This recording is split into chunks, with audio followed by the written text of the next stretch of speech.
Hey man, you won't believe what's going on in the financial world right now. It's like a chess match, but with nukes instead of pawns. So I've been watching US Treasury yields, USTs, hoping they'd go down. They haven't. It feels like every time they drop a little, they bounce right back up, like a yo-yo. And in this game, you only win if your balance doesn't go negative. Mine? Yeah, deep in the red. So it's not just an exciting match anymore, it's painful. Now here's the juicy part. The US slapped a massive 104% tariff on Chinese products. That's huge. So now everyone's guessing how China will respond. Will they start selling off their US treasuries? Maybe. Or will they try something more strategic, like tying their currency, Yuan, to gold to stop money from fleeing the country? Could be. China will definitely retaliate with tariffs of their own, but their bigger problem is avoiding economic collapse. And here's where it gets really dark. Some people think China might try to bankrupt Japan first. The idea? Hurt Japan's export market, especially since Japan relies heavily on US buyers. If Japan's economy crashes, maybe they'll be forced to sell their US treasuries too.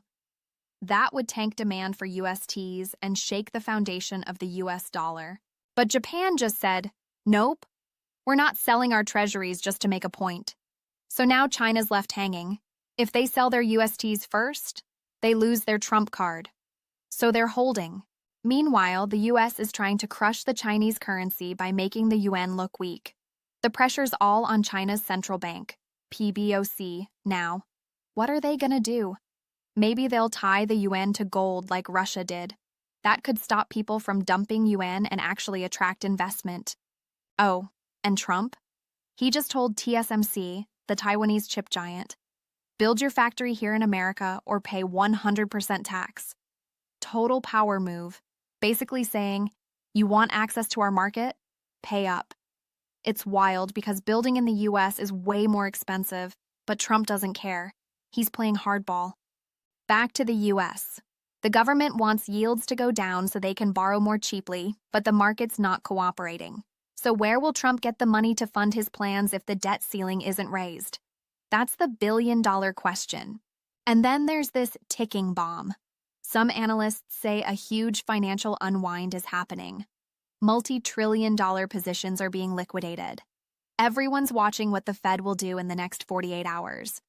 If Powell cuts interest rates or restarts money printing, QE, it might be seen as bailing out Trump. But if he doesn't act, the whole system might break. Retail's already on the edge. With tariffs, prices are going up, people are buying less, and stores are shutting down. It's a chain reaction.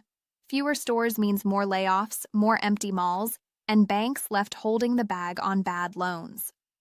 Ironically, that might shrink the US trade deficit, not because of strength, but because people simply can't afford to import stuff anymore. One expert summed it up. The Fed is stuck. Inflation's rising because of tariffs, but the economy is freezing up. If they cut rates now, they risk making inflation worse. If they raise rates, they kill whatever growth is left. It's a lose-lose. Capital is drying up. The US banking system is fragile. Without banks lending and circulating money, an economy can't function. It's like trying to run a car with no oil. Back to China. Their central bank just told state banks to stop buying dollars. They don't want to panic the markets with a yuan crash just yet. But everyone's bracing. The whole world is waiting for Bitcoin to make a move. If it spikes during US hours, that means the US is losing the battle. If it jumps during Asia hours, China's losing. So far, quiet, which means China's still holding ground.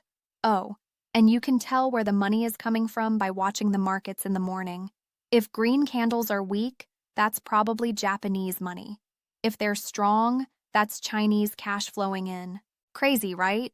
It's like watching global power struggles play out in real time through charts and currency moves.